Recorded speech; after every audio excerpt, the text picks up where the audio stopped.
Pedro. Tudo bem, Lili? Eu primeiro preciso registrar na presença do Pedro, já falei antes aqui, o Pedro acertou na mosca quando a denúncia sairia. Lá, acho que em dezembro a gente conversou, você disse aqui que ela seria, provavelmente, sairia em fevereiro. E mais do que isso, você que trouxe a possibilidade de ela sair por núcleos. Por núcleos. Você colocou isso aí, então, parabéns primeiro, Pedro, pela... acho que você se baseou no histórico do que... né, e na densidade do que viria, e sabia, e não ficou que nem umas pessoas extremamente ansiosas que ficavam cobrando todo dia o PGR para soltar a denúncia em qualquer tempo, de qualquer jeito. Eu estou lendo a peça, não terminei, achei muito bem escrita. Eu não queria te ouvir em relação a isso. Mas, assim, porque, em geral, o juridiquês é uma coisa difícil, né? E essa peça está quase um livro pronto para ser publicado. Então, eu para te ser franco, eu penso, assim, sempre tá problema pessoal aí, desde check-up até problema de escritório, eu não tive tempo ainda de ler, é uma peça longa, eu dei uma olhada só, né? Mas eu li o relatório inteiro, fiz essa tarefa aí, né? Porque esse é um assunto que eu quero olhar, sabe? Porque não dá para a gente olhar tudo de interesse público, né? Porque tem que trabalhar, tem que cuidar dos filhos, então você tem um monte de coisa para fazer, não dá para... Mas esse assunto eu quero olhar mesmo, então eu vou até me permitir, vou me convidar aqui, se eu deselegante, eu vou me convidar para voltar aqui para a gente discutir, se vocês toparem mais a fundo a peça, quando eu tiver tido tempo de estudar, porque, né? Mas eu creio que, eu vou te falar uma coisa, eu já falei isso para vocês algumas vezes aqui, a Procuradoria-Geral da República, o Ministério Público Federal, tem alguns dos melhores quadros jurídicos do Brasil lá, né? Não é só porque o concurso é difícil, tá? Que a gente bem formada, com mestrado, doutorado, essas coisas, estuda, sabe? Gente com especialidade profunda em processo penal, direito penal, Constituição, essas coisas, constitucional.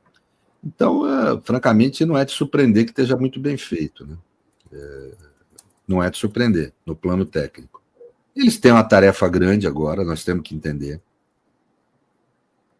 Essa etapa da denúncia já foi, acho que provavelmente o STF vai aceitar a denúncia, não quer dizer que o STF esteja condenando ninguém, ele pura e simplesmente aceita para deixar tramitar o devido processo legal.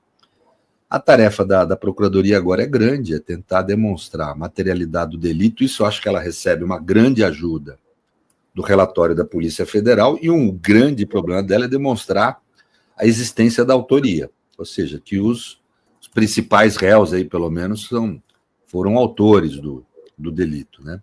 E quanto mais alto na hierarquia a pessoa, mais difícil comprovar, porque é evidente que quem está no comando não deixa muito rastro, porque ele não está ali executando, né? Então é mais difícil essa prova, né? Às vezes até não cometeu o crime, às vezes não estava sabendo mesmo, sei lá, né? Então, no caso, por exemplo, do Bolsonaro, a grande dificuldade vai ser demonstrar a autoria, demonstrar que ele tinha ciência e de que não interrompeu, podendo interromper, pelo menos, né? Porque a participação do agente superior, ele não é aquelas coisas que você viu no caso do Zé Disseu, lá, daquele negócio, como é que é, daquela responsabilidade absoluta, lá, em razão do cargo, não é isso. O sujeito tem que ter o cargo de comando e a possibilidade de interromper a conduta. Para você caracterizar uma omissão comissiva, ou seja, uma omissão que implica numa ação criminosa, né? Então, ou eles têm que demonstrar que o Bolsonaro autorizou e pediu a conduta, né? Ou, se não der isso, pelo menos tem que demonstrar que o Bolsonaro sabia do que estava ocorrendo e não impediu que ela ocorresse, tendo o poder para impedir, né? Essa é uma demonstração que tem que ser feita, ou seja, que ele ou participou diretamente da conduta, autorizando, determinando, comandando, ou que ele, tendo conhecimento da conduta, não impediu a sua realização. Esse é um esforço que a PGR vai ter, a defesa vai se esforçar para demonstrar que isso não houve. Para mim, esse é o grande debate que esse processo vai ter. É óbvio que a defesa no cumprimento do seu dever, vai falar que não houve crime, que não houve materialidade, que não houve tentativa de golpe. Isso eu acho infrutífero, porque eu fiquei muito impressionado com a leitura do relatório da PF, viu, Renato? Eu acho que tem ali uma demonstração clara da materialidade do delito. Acho que não é tão claro a participação dos comandantes. Vai ter que demonstrar isso em juízo. Vai depender muito da eficiência dos procuradores, da qualidade da prova que eles vão produzir. Pelo que eu li por alto e pelo que eu vi nos jornais, existem aí indícios, mas precisa isso efetivamente ser comprovado. Eu preciso ler para poder ter mais certeza e preciso acompanhar o andamento do processo, né? Mas vai ser um caso bonito de ver, viu? Assim, eu acho que vai ser legal. Assim, para mim, pelo menos eu vou ver o resultado disso vivo, acho eu, né? Se não tiver com certeza, né? Puxa vida, eu acho muito legal ver o resultado disso, seja qual for, assim, francamente. Eu acho que para a minha área de saber, independente da política, tudo, é que nem um artista que vê uma obra de arte. Para a minha área de saber, tal, vai ser muito legal. E acho que para o mundo, viu? O mundo jurídico, que estuda as questões que eu estudo, tal, vai estar do mundo inteiro interessado nesse resultado aí, sabe? Eu já recebi ligação de colegas do exterior perguntando, querendo saber e etc. Quer dizer, vai ter muito interesse esse assunto. Vai ser um caso muito rumoroso, interessante e tal, né? O Lênin Streck disse num Twitter, se não me engano, ou numa mensagem que ele me mandou aqui, que essa é uma das peças mais importantes dos últimos 50 anos do mundo jurídico brasileiro. Acho que mais. Que cada um tem sua visão. A referência. É porque, veja, nós temos uma tradição golpista, né, Renato? A gente tem o hábito de falar, por exemplo, que a República foi produzida pelo golpe. Você já deve ter visto muita gente falar isso, né? E é correto, né? Foi um golpe de Estado mesmo. Mas, na realidade, o golpismo nosso veio muito antes, né? Eu já vi gente de extrema-direita criticando a República, aqueles que defendem a monarquia, falando isso, é produto do golpe. Mas, na realidade, o nosso império foi produto de um golpe. Eu não sei se as pessoas lembram, mas eu não sou historiador, mas eu tenho essa memória. Não? Você teve, na independência do Brasil, a chamada Constituinte da Mandioca. Você lembra disso, Renato? Produziu a chamada... que produziu um texto constitucional, que era a Constituição da Mandioca, que ele chamava. Lembro disso. Era chamado Mandioca por causa do jeito de escolher os deputados, que eles eram escolhidos de forma censitária, pelo quanto de propriedade que eles tinham correspondente a um valor X de produção de mandioca. Então, foi chamada Constituinte de Mandioca, que representava os interesses da alta burguesia agrária no Brasil, mas que tinha uma contradição com os interesses de poder do imperador. Então, na Assembleia Constituinte, você tinha essa maioria, que eram os chamados brasileiros, a bancada brasileira, que eram esses representantes da burguesia agrária que aprovaram um texto constitucional. E tinha uma certa minoria, que eram os chamados portugueses, que eles eram meio contra a independência, mas como não dava para ser contra a independência naquela altura, eles eram a favor de poderes absolutos para Dom Pedro I. Mas o capital agrário vence a disputa e consegue estabelecer um texto em favor deles, limitando poderes do imperador. O que faz Dom Pedro I? Dá um golpe militar, um autogolpe militar. Ele convoca os militares, eles cercam a Assembleia Constituinte e o Dom Pedro I outorga uma Constituição. A primeira Constituição do Império Brasileiro, 1824, foi produto de um golpe. Então, a primeira Constituição do Brasil independente já foi produto de um golpe. Então, essa porra está na nossa história há muito tempo. Por isso que esse processo, para mim, ele é muito legal. Eu espero... Infelizmente, eu não estou participando. Assim, como advogado, a gente fica atiçado. Eu queria estar no meio ali. Não deu, eu não tenho capacidade para isso, eu não tenho competência. Mas eu vou acompanhar como professor, vou estar tratando com meus alunos, vou discutir, vou querer escrever alguma coisa a respeito. Eu acho que vai ser uma oportunidade para nós do meio jurídico, isso, independente da política e dessas coisas. Agora está essa discussão sobre ser julgado na primeira turma ou no plenário. Acabou de sair na Mônica Bergman que os ministros estão inconformados e devem contestar a decisão do Alexandre de Moraes de levar o julgamento por tentativa de golpe à primeira turma da corte. Eles afirmam que o caso é de grande importância e repercussão e, por isso, deveria ser julgado pelo plenário do tribunal. integrado por todos os ministros, e eles dizem que os outros réus do 8 de janeiro foram julgados pelo colegiado completo. O que você acha, Pedro? Deve ficar na primeira turma ou ir para o plenário?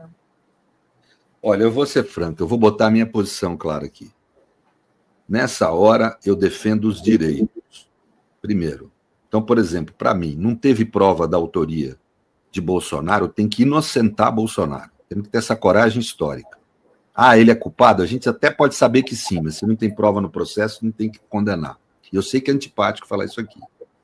A segunda questão, nós não podemos criar mecanismos que depois eles usem para dizer que um eventual juízo de condenação foi fraudulento, foi inconstitucional, teve nulidades, teve problemas, não foi democrático, né?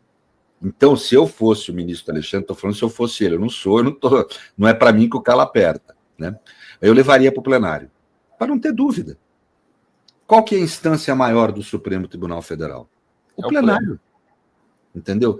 Eu levaria para lá. O caso é muito relevante, é um caso histórico.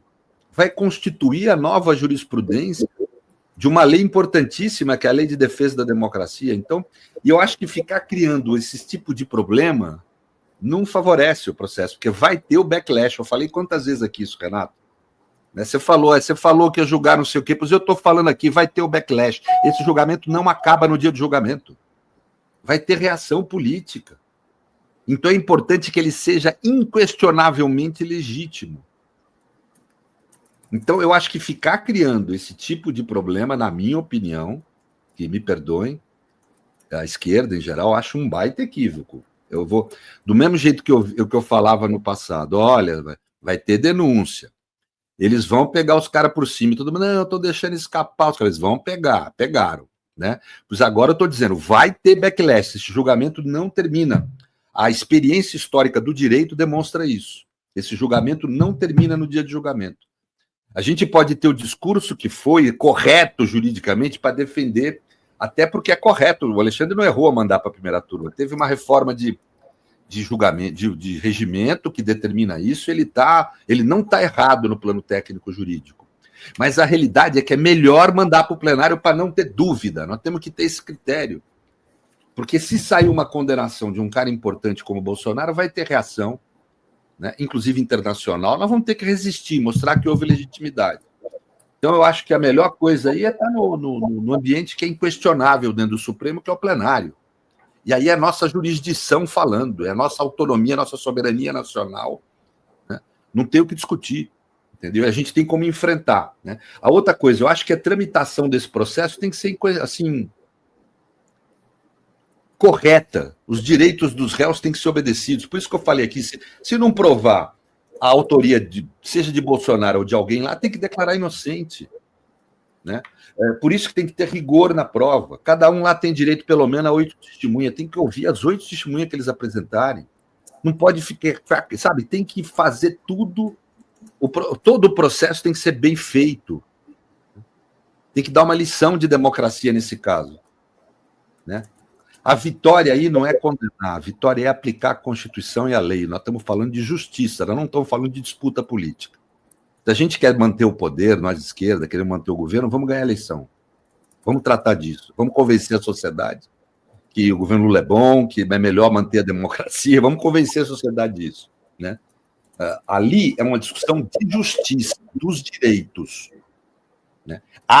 Houve o cometimento de um crime gravíssimo que implicou em organização armada. É preciso apurar quem são os responsáveis e condená-los, mas essa discussão é uma discussão de direito, de justiça, e não de disputa de poder. E disputa política foi o que eles não fizeram, né? Desde 2021 eles ficaram arquitetando esse plano golpista para justamente o Bolsonaro permanecer no poder e eles não passarem, né, o poder para o presidente Lula. Mais do que isso, eles estão querendo dar uma solução política de disputa de poder, estão querendo aprovar uma nefasta lei de anistia no Congresso. Isso tem que ser decidido no judiciário, é uma discussão de justiça, não é uma discussão política, né? Houve um crime grave contra os direitos de todos nós e a democracia. Preciso discutir quem são os responsáveis e condená-los. E não sentar quem não tiver prova, né? Simples, uma discussão de direito, uma discussão de justiça, uma discussão que tem que haver um enquadramento num tipo penal, tem que ser bem feito esse enquadramento, é isso. Pelo que eu li da denúncia, me animou. Acho que foi uma denúncia, parece muito bem feita. Vamos com calma, com jeito e obedecendo o devido processo legal. Agora, se eles aprovam a anistia, desculpa, Rovai, só porque ele falou da anistia, ela não vai cair no Supremo, porque seria inconstitucional. O Fernando Fernandes esteve aqui, ele disse que para atos terroristas não tem como prever anistia. Então, que essa anistia seria derrubada no Supremo. Seria, na sua opinião, Pedro? Eu acho que eu vi a entrevista do Fernando, concordo na essência com ele, mas só discordo da questão do ato terrorista, porque a definição do crime de terrorismo no Brasil é muito limitada. Eu já fiz essa crítica no passado. A definição é muito restritiva. Você precisa fazer o ato não para fim político, precisa ser para fim racista, para fim religioso, xenófobo, tem lá uma série de... Então, quer dizer, não é a definição comum da palavra terrorismo que nós temos. É absolutamente possível falar que esses atos foram terroristas no plano político, filosófico, mas no plano jurídico, infelizmente, a nossa lei é muito restrita. Então, para mim, não está caracterizado, a não ser que você faça uma interpretação de largada da Constituição. Vai dizer que o que a Constituição quer dizer com terrorismo não é o que a lei ordinária diz, mas aí você não pode sempre se argumentar que você não deve interpretar a Constituição pela lei, mas sim a lei pela Constituição. Mas é que, nesse caso, a forma como nós definimos ato terrorista em lei é uma forma muito limitada. Então, agora, o que pode haver, na minha opinião, é o que se chama o desvio de poder. Eu vou até fazer uma propaganda aqui, Renato. Eu acabei de combinar com o Rafael Valim. Tem um livro que eu escrevi em 91, que chama O Desvio de Poder na Função Legislativa, onde eu demonstro como é possível haver leis com abuso ou desvio de poder que são inconstitucionais por isso, né? E, nesse caso, pode estar caracterizado isso, pode estar, tem que ver como é que vai ser produzida a lei. E eu vou estar publicando uma segunda edição dele agora. Eu combinei com o Valim. Que legal. Pela contracorrente? Eu vou vir fazer uma propaganda aqui quando sair, e aí a gente... Hoje mesmo a gente está... Tem para vender em sebo, tem na internet, os meninos fazem aquelas coisas de pirata. Então, você vai lá e vê, tem lá o meu texto já. E não foi feito a título desse caso, foi feito no começo dos anos 90. Então, eu acho que esse me parece uma linhagem de argumentação mais adequada, me parece, né? Foi você falar da contracorrente, eles mandaram de presente alguns livros para a gente. Que ótimo. Um deles do Nassif, já foi arrematado aqui, um dos nossos internautas mandou duzentão para poder ganhar o livro, e agora eu estou sorteando aqui o do Boulos, Sem Medo do Futuro. Legal. Com R$10 a pessoa entra no sorteio, manda para contato@revistaforum.com.br o seu nome, seu endereço, seu CEP, para a gente poder entrar em contato, até, se possível, o seu WhatsApp, né? Já tem bastante gente concorrendo aqui, né? Tem um monte de superchat e tem perguntas também aqui. Tem perguntas para o Pedro e eu estou fazendo propaganda. Adri, a gente precisa de superchat. Sem querer te cortar. A gente precisa de membras e membros. Exatamente. Não, a Célia pergunta, se for para o plenário do Supremo, o processo ficará muito longo, além do que poderia ter pedido de vistas, né? Isso seria um efeito mais... Sem dúvida, você vai ter problemas na tramitação, né? Mais problemas do que se tivesse numa turma. Um julgamento de uma turma é mais rápido, etc. e tal. Mas o problema é depois, né? Essa gente vai para fora, vai criar um movimento. Daqui a um ano você vai falar, anistia para Bolsonaro, que ele foi... E aí sempre aquele discurso, né? Foi julgado de forma injusta, foi julgado de forma nula, porque foi julgado por uma turma e não pelo Pleno do Supremo, um caso dessa importância, tal. Eu não sei, eu preferia passar pelo ônus da tramitação do que ficar com esse tipo de crítica depois. Mas é óbvio que quem está ali que julga. Não está errado fazer o que o ministro Alexandre me fez, na minha opinião, em princípio, né? Errado no sentido jurídico, né? Eu teria agido de outra forma. E tem também o Newton, um cara é condenado a 30 anos, sai da prisão após, por exemplo, 8 anos. Como Deixa eu só explicar uma coisa. Eles nunca vão estar contentes. Eles nunca vão falar que está correto o julgamento. Não é isso. O problema é você não ter o plenário do Supremo decidindo uma questão dessa importância para efeito da exposição pública. Eles pegam um argumento meio forte aí. Pedro, assim, eu não sou especialista, né? Você falou de provas. Eu estou lendo a denúncia aqui, acho que tem um conjunto de provas ali, né? Que é uma coisa assim, se eu fosse Bolsonaro, eu fugia. Mas deixa eu te dizer. Mas o problema é que assim, a gente não pode ter nenhuma conclusão disso sem ouvir a defesa. Porque, por enquanto, você está lendo o discurso da acusação, que selecionou elementos, etc. Vamos ver o que a defesa vai falar. Ela vai pegar o processo e vai selecionar os elementos em favor dos réus aí. Entendeu? E a gente tem que ouvir, não tem, é civilizado isso. Não, eu não tenho dúvida disso. Vamos ver o que eles vão falar. Eles estão com excelentes advogados de defesa. Aquele primeiro advogado... Bem, obviamente, o último advogado do Bolsonaro é excelente advogado, um dos melhores do país, mas aquele primeiro já era excelente, né? É excelente, né? Então, esses caras vão pegar o processo, vão rever, mas não só do Bolsonaro, dos outros réus, eles vão rever, né? E vão argumentar. E a gente tem que ler os argumentos dele, que eles devem fazer isso nas alegações finais. Nós vamos sentar aqui daí na época, né? E a gente faz um debate, né? A partir dos argumentos, mas tem que esperar um pouco, ver as provas que vão ser produzidas no processo e o que a defesa fala no final. Né? Ou seja, não há ideia de prova sem participação da defesa. Prova tem que participar do processo. 6 meses ou mais. Não se manifestou. Pedro, 6 meses ou mais para esse processo ter fim? Olha, eu acho que não vai ser simples, mesmo que for para o plenário. Não vai para o plenário, vai para a primeira turma, mesmo que fosse para o plenário. Não vai ser simples alguém ficar sentado em cima do processo, não. Existem hoje prazos no regimento do Supremo, e esse caso vai ter muita pressão. Então, duvido que algum ministro bolsonarista, bolsonarista não existe mais, né? Mas ministro que foi indicado Bolsonaro sente em cima do processo, não vai existir, né? Vai ter muita pressão. Mas o processo tem uma tramitação que é necessária, esteja na instância que tiver. Ele tem que ouvir as testemunhas. Isso não é feito pelos ministros diretamente, o que facilita a tramitação. É feita por juízes, né, auxiliares, né, que tomam o depoimento. Então vai depender muito desse tempo, eu diria. Esse é o tempo mais crucial que tem, é o da tomada dos depoimentos. Mas eu calculo que deva durar 1 ano. Os outros processos duraram 1 ano, mais ou menos. Então, eu estou tomando os outros processos desse caso, os que já foram condenados. Eu estou tomando mais ou menos essa base aí. 1 ano. 1 ano e pouco. Mas isso, cara, é um chute. De repente. Mas você chuta bem, Da outra vez você chutou fevereiro e. Não, mas é que a outra vez é mais fácil, dessa vez é mais difícil.